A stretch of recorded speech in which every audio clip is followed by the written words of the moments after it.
ನಮಸ್ಕಾರ ಕದಂಬ ನ್ಯೂಸ್ಗೆ ಸ್ವಾಗತ. ನಾನು ಸೋನಿಕಾ ಸುದೇಶ್. ಮೊದಲಿಗೆ ಮುಖ್ಯಾಂಶಗಳು.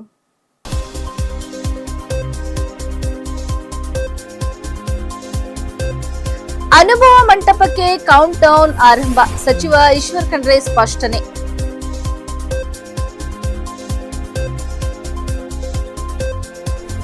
ಸಂಚಾರ ಸುಗಮಕ್ಕೆ ರೂಪಾಯಿ 75 ಲಕ್ಷ ಯೋಜನೆ ಕಾಮಗಾರಿಗೆ ಶಾಸಕರ ಹಸಿರು ನಿಶಾನೆ.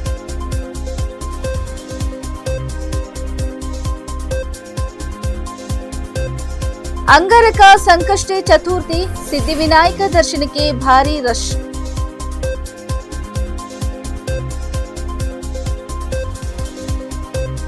ಬೀದರ್ನ ಜೈಲ್ ಕಾಲೋನಿಯಲ್ಲಿ ಗ್ಯಾಸ್ ಲೀಕ್. ಸುದ್ದಿಯ ವಿವರಗಳು.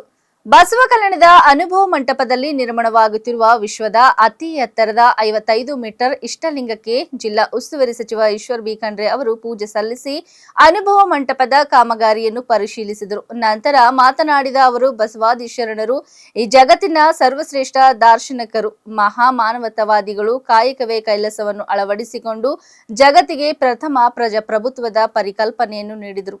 770 ಕಂಬಗಳ ಮೇಲೆ 770 ಶರಣರ ವಚನಗಳನ್ನು ಕೆತ್ತಲಾಗುತ್ತಿದೆ. ವೈಜ್ಞಾನಿಕವಾಗಿ ನೆಮ್ಮದಿ ನೀಡುವಂತ ಇಷ್ಟಲಿಂಗ ತರಬೇತಿ ಕೇಂದ್ರವನ್ನು ನಿರ್ಮಿಸಲಾಗುತ್ತಿದೆ.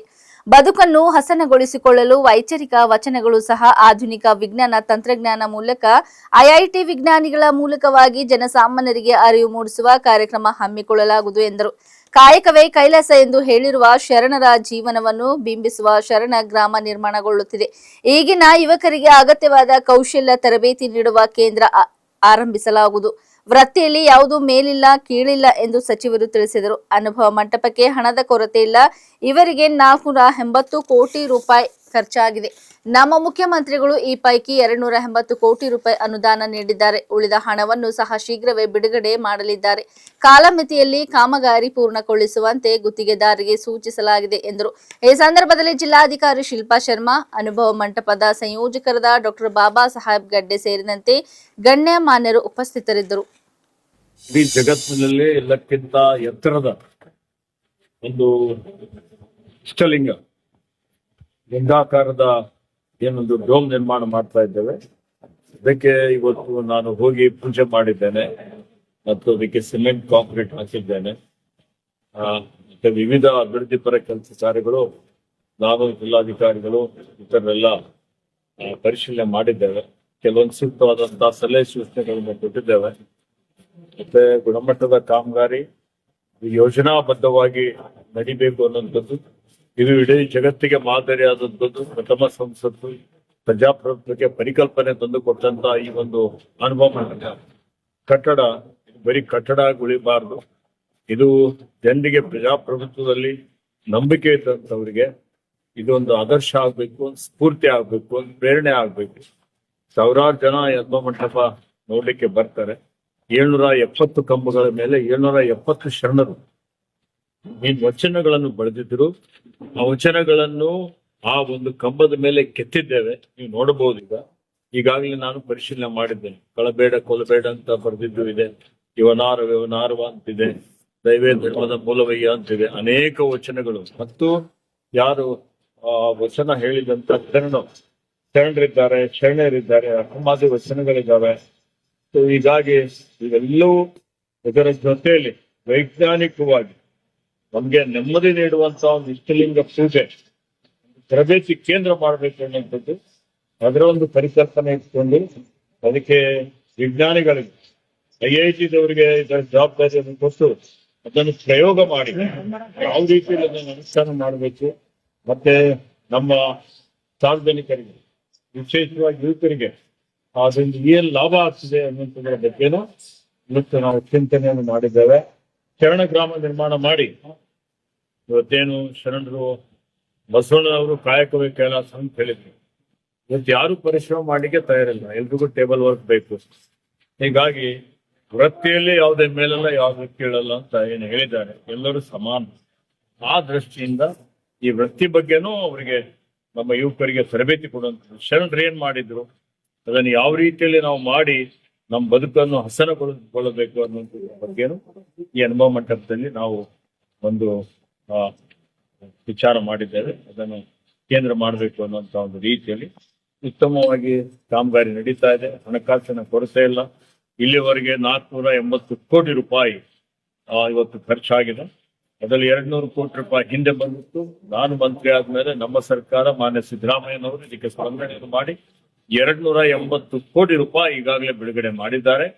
ಇನ್ನೇನು ಸುಮಾರು 250 ಕೋಟಿ ಇದು ಪೂರ್ಣಗೊಳಿಸಲಿಕ್ಕೆ ಬೇಕಾಗ್ತದೆ. ಅದಕ್ಕೆ ಬರುವ ಮಾರ್ಚ್ ಒಳಗಾಗಿ ದುಡ್ಡಿನ ಸಮಸ್ಯೆ ಇಲ್ಲ. ಸರ್ಕಾರ ದುಡ್ಡು ಬಿಡುಗಡೆ ಮಾಡ್ಲಿಕ್ಕೆ ತಯಾರಿದೆ. ನಮ್ಮ ಗುತ್ತಿಗೆದಾರರು ಕೆಲಸ ಮಾಡ್ತಾ ಇದ್ದಾರೆ. ಅವರಿಗೂ ನಾವು ಎಚ್ಚರಿಕೆ ಕೊಟ್ಟಿದ್ದೇವೆ. ಕಾಲಮಿತಿಯಲ್ಲಿ ಕಾಮಗಾರಿ ಆಗ್ಬೇಕು ಅಂತ ಹೇಳಿ ಅವರು ಮಾಡ್ತಾ ಇದ್ದಾರೆ. ಬರುವ ಮಾರ್ಚ್ ಏಪ್ರಿಲ್ ತಿಂಗಳಲ್ಲಿ ಇದನ್ನು ಮುಗಿಸಿ ಇಡೀ ಜಗತ್ತಿಗೆ ಇದನ್ನು ಲೋಕಾರ್ಪಣೆ ಮಾಡ್ತೀವಿ ಅನ್ನುವಂತ ಒಂದು ಶುಭ ಸಂದೇಶ ಬಸವ ಭಕ್ತರಿಗೆ, ನಾಡಿನ ಜನತೆಗೆ ಕೊಡ್ಲಿಕ್ಕೆ ಇಚ್ಛೆ ಪಡ್ತೇವೆ. ಇದು ಕಾಮಗಾರಿಯ ಬೇಗ ನೋಡಿ, ನಾನು ವಚನಗಳು ಇನ್ನೂ ಉತ್ತಮ ರೀತಿಯಲ್ಲಿ ಜನರಿಗೆ ಗೋಚರಿಸುವಂತದ್ದು, ಅವರಿಗೆ ಸರಳವಾದಂತ ಭಾಷೆಯಲ್ಲಿ ಅರ್ಥ ಆಗುವಂತ ರೀತಿಯಲ್ಲಿ ಇರಬೇಕು ಅನ್ನುವಂತ ಮಾತನ್ನು ಹೇಳಿದ್ದೇನೆ. ಅಸಮಾಧಾನ ಅನ್ನುವಂತ ಪ್ರಶ್ನೆ ಇಲ್ಲ. ಇದು ಬಹಳ ದೊಡ್ಡ ಮಟ್ಟದ ಜಾಗತಿಕ ಮಟ್ಟದ ಕಾಮಗಾರಿ ನಡೀತಾ ಇದೆ. ಗುಣಮಟ್ಟದ ಕಾಮಗಾರಿ ನಡೀತಾ ಇದೆ. ಇಲ್ಲಿ ಕೆಲಸ ಮಾಡುವಂತವರೆಲ್ಲರೂ ಶಕ್ತಿ ಮೀರಿ ಇವತ್ತು ಅವರೆಲ್ಲರೂ ಪ್ರಯತ್ನ ಮಾಡ್ತಾ ಇದ್ದಾರೆ. ಜಿಲ್ಲಾಡಳಿತರು ಅದಕ್ಕೆ ಪದೇ ಪದೇ ಬಂದು ಪ್ರಗತಿ ಪರಿಶೀಲನೆ ಮಾಡುವಂತಹ ಕೆಲಸ ನಮ್ಮ ಅಧಿಕಾರಿಗಳು ಮಾಡ್ತಾ ಇದ್ದಾರೆ. ಬೀದರ್ ತಾಲೂಕಿನ ರಾಜಗಿರಿ ಗ್ರಾಮದಲ್ಲಿ ಸುಮಾರು 75 ಲಕ್ಷ ರೂಪಾಯಿ ವೆಚ್ಚದ ಸಿಸಿ ರಸ್ತೆ ನಿರ್ಮಾಣ ಕಾಮಗಾರಿಗೆ ಶಾಸಕ ಡಾ ಶೈಲೇಂದ್ರ ಬೆಲ್ದಾಳೆ ಚಾಲನೆ ನೀಡಿದರು. ಈ ವೇಳೆ ಮಾತನಾಡಿದ ಅವರು, ಗ್ರಾಮೀಣ ಅಭಿವೃದ್ಧಿಗೆ ಮೂಲಭೂತ ಸೌಕರ್ಯಗಳಾದ ರಸ್ತೆ ವ್ಯವಸ್ಥೆ ಅತ್ಯಂತ ಅಗತ್ಯವಾಗಿದ್ದು, ಯೋಜನೆಯಿಂದ ಸ್ಥಳೀಯ ನಿವಾಸಿಗಳಿಗೆ ಸಂಚಾರ ಮತ್ತಷ್ಟು ಸುಗಮವಾಗಲಿದೆ ಎಂದು ತಿಳಿಸಿದರು. ಕಾಮಗಾರಿ ನಿಗದಿತ ಅವಧಿಯಲ್ಲಿ ಪೂರ್ಣಗೊಳ್ಳುವಂತೆ ಹಾಗೂ ಉತ್ತಮ ಗುಣಮಟ್ಟ ಕಾಪಾಡುವಂತೆ ಅಧಿಕಾರಿಗಳಿಗೆ ಸೂಚನೆ ನೀಡಿದ ಅವರು, ಜನರ ನಿರೀಕ್ಷೆಗೆ ತಕ್ಕಂತೆ ಇನ್ನಷ್ಟು ಅಭಿವೃದ್ಧಿ ಕಾಮಗಾರಿಗಳನ್ನು ಕೈಗೊಳ್ಳಲಾಗುವುದು ಎಂದು ಭರವಸೆ ನೀಡಿದರು. ಗ್ರಾಮಸ್ಥರು ಯೋಜನೆಗೆ ಸಂತೋಷ ವ್ಯಕ್ತಪಡಿಸಿ ಶೀಘ್ರದಲ್ಲೇ ಉತ್ತಮ ರಸ್ತೆ ಸೌಲಭ್ಯ ಸಿಗಲಿದೆ ಎಂಬ ವಿಶ್ವಾಸ ವ್ಯಕ್ತಪಡಿಸಿದರು. ಅಂಗರಕ ಸಂಕುಷ್ಟಿ ಚತುರ್ಥಿಯ ಅಂಗವಾಗಿ ರಜೆಂತಲ್ನ ಶ್ರೀ ಸಿದ್ಧಿವಿನಾಯಕ ದೇವಸ್ಥಾನದಲ್ಲಿ ಇಂದು ಸಾವಿರಾರು ಭಕ್ತರು ದೇವರ ದರ್ಶನಕ್ಕಾಗಿ ಹರಿದು ಬಂದಿದ್ದಾರೆ. ಬೆಳಗ್ಗೆ ಭಕ್ತಾದಿಗಳು ಕಾಲ್ನಡಿಗೆ ಮೂಲಕ ದೇವಸ್ಥಾನಕ್ಕೆ ಆಗಮಿಸಿ ದೀರ್ಘ ಸಾಲಿನಲ್ಲಿ ನಿಂತು ಶ್ರೀ ಸಿದ್ಧಿವಿನಾಯಕನ ದರ್ಶನ ಪಡೆಯುತ್ತಿದ್ದಾರೆ. ದೇವಸ್ಥಾನವನ್ನು ವಿಶೇಷವಾಗಿ ಹೂಗಳು ಹಾಗೂ ವಿದ್ಯುತ್ ದೀಪಗಳಿಂದ ಆಕರ್ಷಕವಾಗಿ ಅಲಂಕರಿಸಲಾಗಿದ್ದು ಹಬ್ಬದ ಸಂಭ್ರಮ ಮತ್ತಷ್ಟು ಮೆರುಗು ಪಡೆದಿದೆ. ಒಬ್ಬ ಭಕ್ತಾದಿ ಮಾತನಾಡಿ, ಭಕ್ತರು ಬೀದರ್ ಸೇರಿದಂತೆ ಸುತ್ತಮುತ್ತಲಿನ ಪ್ರದೇಶಗಳಿಂದ ಕಾಲ್ನಡಿಗೆಯಲ್ಲೇ ಬಂದು ತಮ್ಮ ಭಕ್ತಿಯನ್ನು ವ್ಯಕ್ತಪಡಿಸುತ್ತಿದ್ದಾರೆ. ಕೆಲವರು ರಾತ್ರಿ 12 ಗಂಟೆಯಿಂದಲೇ ದೇವಸ್ಥಾನಕ್ಕೆ ಆಗಮಿಸಲು ಆರಂಭಿಸಿದ್ದು ದರ್ಶನಕ್ಕಾಗಿ ಉತ್ಸಾಹದಿಂದ ಕಾಯುತ್ತಿದ್ದಾರೆ. ಈ ದೇವಸ್ಥಾನದ ವಿಶೇಷತೆ ಎಂದರೆ ದಕ್ಷಿಣ ಭಾರತದಲ್ಲಿ ದಕ್ಷಿಣ ಅಭಿಮುಖವಾಗಿ ಇರುವ ಶ್ರೀ ಸಿದ್ಧಿವಿನಾಯಕನ ಏಕೈಕ ದೇವಾಲಯವಾಗಿರುವುದು. ಹೀಗಾಗಿ ಈ ಕ್ಷೇತ್ರಕ್ಕೆ ವಿಶೇಷ ಧಾರ್ಮಿಕ ಮಹತ್ವವಿದ್ದು ಭಕ್ತರು ಇಲ್ಲಿ ಮಾಡಿದ ಬೇಡಿಕೆಗಳು ನೆರವೇರುತ್ತವೆ ಎಂಬ ನಂಬಿಕೆ ಇದೆ. ಭಕ್ತಾದಿಗಳ ಸೌಕರ್ಯಕ್ಕಾಗಿ ದೇವಸ್ಥಾನ ಆಡಳಿತ ಮಂಡಳಿ ಉತ್ತಮ ವ್ಯವಸ್ಥೆ ಮಾಡಿದ್ದು ಕುಡಿಯುವ ನೀರು, ಪ್ರಸಾದ ವಿತರಣೆ ಹಾಗೂ ಬೇಸಿಗೆಯ ತಾಪಮಾನವನ್ನು ಗಮನದಲ್ಲಿಟ್ಟುಕೊಂಡು ಕೂಲರ್ ವ್ಯವಸ್ಥೆಯನ್ನು ಕೂಡ ಕಲ್ಪಿಸಲಾಗಿದೆ. ಒಟ್ಟಾರೆ ಅಂಗಾರಕ ಸಂಕಷ್ಟಿ ಚತುರ್ಥಿಯ ಪ್ರಯುಕ್ತ ರಜೆಂತಲ್ನ ಶ್ರೀ ಸಿದ್ಧಿವಿನಾಯಕ ದೇವಸ್ಥಾನ ಭಕ್ತರ ನೆರದಿನಿಂದ ಕಿಕ್ಕಿರಿದು ಕಂಡು ಬರುತ್ತಿದ್ದು ಭಕ್ತಿಭಾವ ಮತ್ತು ಧಾರ್ಮಿಕ ಸಂಭ್ರಮದ ವಾತಾವರಣ ಎಲ್ಲೆಡೆ ಮನೆ ಮಾಡಿದೆ.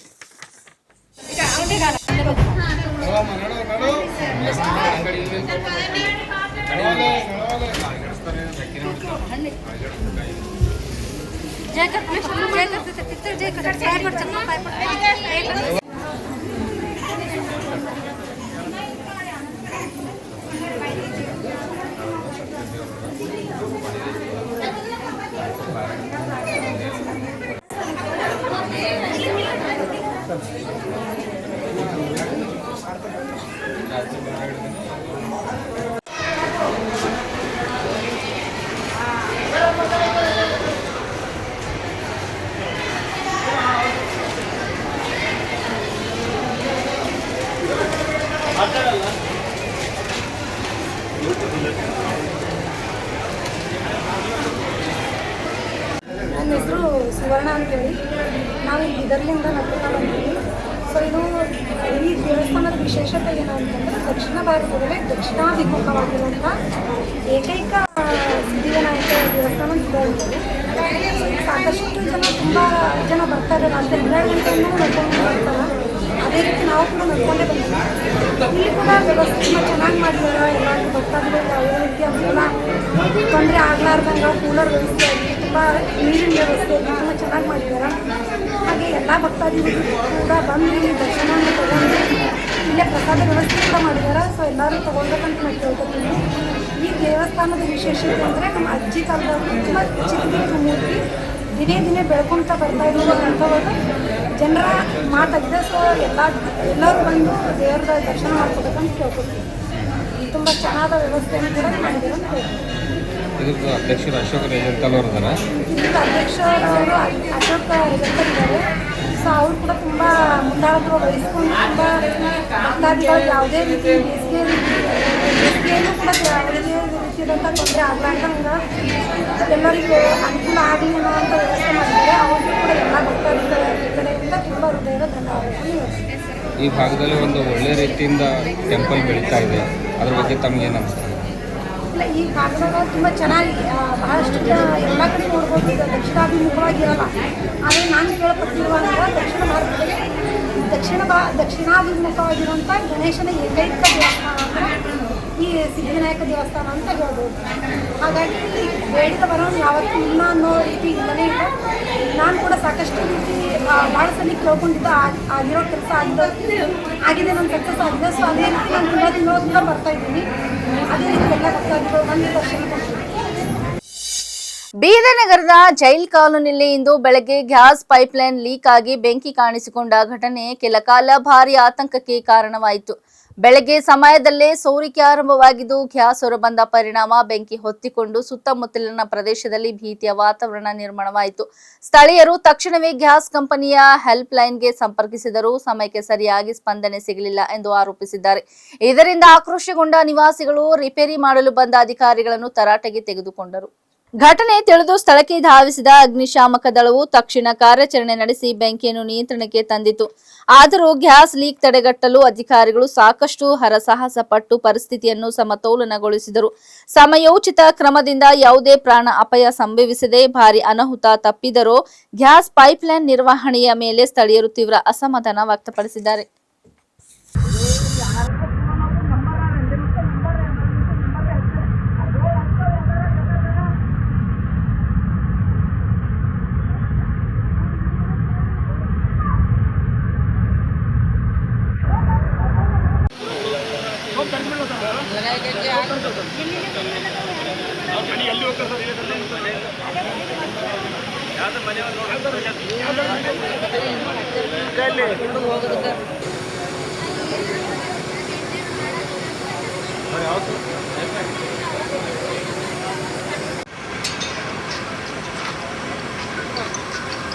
ಇಲ್ಲ, ಎರಡು ದೊಡ್ಡದು ಇನ್ಸಿಡೆಂಟ್ ಆಗಬೇಕಿದು. ಪೂರ ಕಾಲನಿ ಹಾರೋಯ್ತದು. 20 ಫೀಟ್ ಹಾರ್ಲತ್ತ. ಕೆಬಿದವ್ರಿಗೆ ಫೋನ್ ನಾವು ಬಂದ್ ಮಾಡಿಸ್ಲತ್ತಿದ್ದೇವೆ. ಇವ್ರಿಗೆ ಒಂದು ಸೆನ್ಸರ್ ಬೇಡ, ಇವ್ರ ಬಲ್ಲಿ ಲೀಕೇಜ್ ಆಗ್ಲತ್ತಾರ. ಇಲ್ಲ, SP ಆಫೀಸ್ ನಂಬರ್ ಹತ್ಲಕ್ಕ ತಯಾರಿಲ್ಲ ಯಾರ್ದೇ.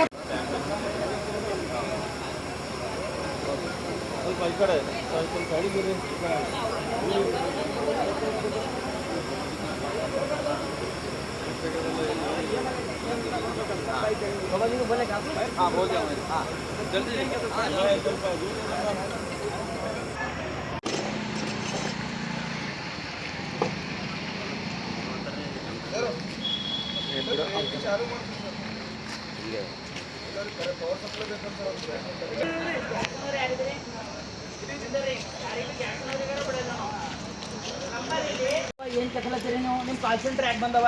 ಎಮರ್ಜೆನ್ಸಿ ನಂಬರ್ ಚಾಲು ಸದ್ಯಕ್ಕೆ ಏನಿಲ್ಲ.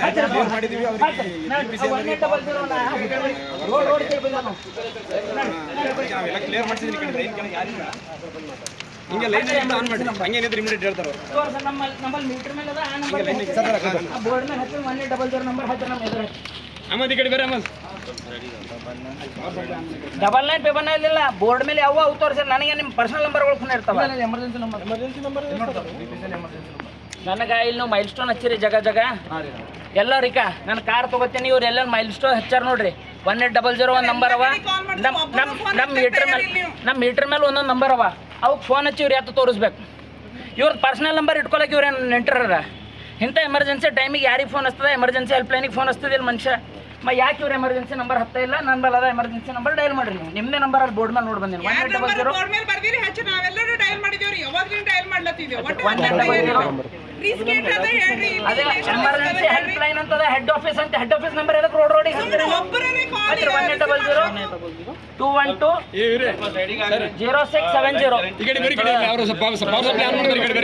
0670 ಈ ಹಿಂದೆ ಆಮ್ ಆದ್ಮಿ ಪಕ್ಷವನ್ನು ತೊರೆದು ಬಿಜೆಪಿ ಪಕ್ಷಕ್ಕೆ ಸೇರ್ಪಡೆಗೊಂಡಿದ್ದ ಸಂಸದರಿಗೆ ಕಿರುಕುಳ ನೀಡಲಾಗುತ್ತಿದೆ ಎಂದ ಗಂಭೀರ ಆರೋಪ ಕೇಳಿ ಬಂದಿದ್ದು, ಈ ಸಂಬಂಧ ರಾಜ್ಯಸಭಾ ಸದಸ್ಯ ರಾಘವ್ ಚಡ್ಡಾ ರಾಷ್ಟ್ರಪತಿ ದ್ರೌಪದಿ ಮುರ್ಮು ಅವರಿಗೆ ದೂರು ನೀಡಿದ್ದಾರೆ ಎಂದು ಹೇಳಲಾಗಿದೆ.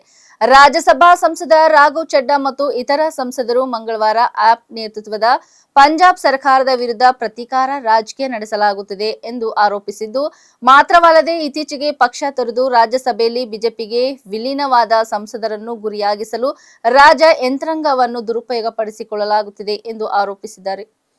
ರಾಘವ್ ಚಡ್ಡಾ ತಮ್ಮೊಂದಿಗೆ ಇನ್ನು 3 ಸಂಸದರೊಂದಿಗೆ ಮಂಗಳವಾರ ರಾಷ್ಟ್ರಪತಿ ದ್ರೌಪದಿ ಮುರ್ಮು ಅವರನ್ನು ಭೇಟಿ ಮಾಡಿ ಎಎಪಿ ತೊರೆದ ನಂತರ ತಮ್ಮ ಮೇಲೆ ಕಿರುಕುಳ ಮತ್ತು ರಾಜಕೀಯ ಪ್ರೇರಿತ ಕ್ರಮಗಳು ನಡೆಯುತ್ತಿದ್ದು, ಈ ಸಂಬಂಧ ಕ್ರಮ ಕೈಗೊಳ್ಳುವಂತೆ ಮನವಿ ಸಲ್ಲಿಸಿದರು ಎನ್ನಲಾಗಿದೆ. आम आदमी पार्टी को छोड़ भारतीय जनता पार्टी में विलय करने के बाद एक प्रतिशोध और बदले की आग में जल रही पंजाब सरकार और आम आदमी पार्टी ने जिस प्रकार से वेंडेटा पॉलिटिक्स और बदले की भावना से प्रेरित होकर पंजाब की स्टेट मशीनरी का इस्तेमाल करके तमाम वे सांसद जिन्होंने संविधान के प्रावधानों का इस्तेमाल करते हुए आम आदमी पार्टी से अपनी असहमति दर्ज कराते हुए उसे त्यागा, इस सारी वारदातों को कथन को हमने आज ऑनरेबल प्रेसिडेंट ऑफ इंडिया के समक्ष रखा और सीधे तौर पर यह बात कही, और मैं आम आदमी पार्टी को भी यह बात कहना चाहता हूं कि जब तक थे आज्ञाकारी तभी तक थे संस्कारी, साथ छोड़ते ही बता दिया हमें भ्रष्टाचारी। जो लूट खसूट को कहते हैं कट्टर ईमानदारी, आप ही बताइए आखिर उनसे कैसे कोई निभाए यारी। आम आदमी पार्टी जो पानी पी पी कर सुबह से शाम तक पूरी दुनिया पर बदले की राजनीति का आरोप लगाती आती है, वे आम आदमी पार्टी आज अपनी नाव को डूबता देख वे सांसद जिन्होंने अपना रिश्ता नाता तोड़ लिया आम आदमी पार्टी से, उनके खिलाफ एक बहुत ही डेंजरस वेंडेटा पॉलिटिक्स कर रही है। हमने 24 अप्रैल 2026 को आम आदमी पार्टी को त्यागा, भारतीय जनता पार्टी में विलय करी और उसके बाद से लगातार हमारे तमाम सांसदों का उत्पीड़न शुरू कर दिया गया। सबसे पहले world cup winner Harbhajan Singh साहब को उनके घर के बाहर देशद्रोही लिखा। आम आदमी पार्टी के लोगों ने पंजाब पुलिस की मदद से उनके घर पे पथराव किए और उनकी माताजी और सिस्टर्स के बारे में न जाने क्या क्या बातें उनके जलंधर में स्थित निवास पे जाकर नारेबाजियां करी। उसके बाद हमारे साथी राजेंद्र गुप्ता जी जो पद्मश्री हैं और एक बहुत बड़ी फैक्ट्री पंजाब के मालवा इलाके में चलाते हैं, जिन फैक्ट्री की वजह से करीब 30,000 लोगों के घर का चूल्हा चलता है, उस फैक्ट्री को बंद करने के लिए पानी का कनेक्शन काट दिया पंजाब सरकार ने। पॉल्यूशन बोर्ड जो पंजाब सरकार का विभाग है उसने जाकर रेड करी और वहां पर फैक्ट्री किस प्रकार से बंद करी जाए वो कार्रवाई शुरू कर दी। और हद तो तब हो गई जब हमारे साथी सांसद संदीप पाठक जी जो IIT के प्रोफेसर थे, जिनकी तारीफें करते आम आदमी पार्टी थकती नहीं थी, उनके खिलाफ 2 मिलिशियस और फैब्रिकेटेड FIR दर्ज कर दी और यह मीडिया के माध्यम से फैला दिया गया कि अब इन्हें गिरफ्तार किया जाएगा। मैं सीधे तौर पर आम आदमी पार्टी को कहना चाहता हूं कि आप ये विजिलेंस, ये पॉल्यूशन बोर्ड, ये पंजाब पुलिस का सहारा लेकर जो बदले की भावना से कार्रवाई कर रहे हैं, एक डेंजरस खेल है जिसकी शुरुआत तो आपने कर दी है, लेकिन इसका अंत बहुत खराब होने जा रहा है। ಇಲ್ಲಿವರೆಗೆ ಸುದ್ದಿ ಕೊಟ್ಟಿದ್ದು ನಾನು ಸೋನಿಕಾ ಸುದೇಶ್. ಮುಂದಿನ ಸುದ್ದಿಯೊಂದಿಗೆ ಮತ್ತೆ ಭೇಟಿಯಾಗೋಣ. ವಂದನೆಗಳು.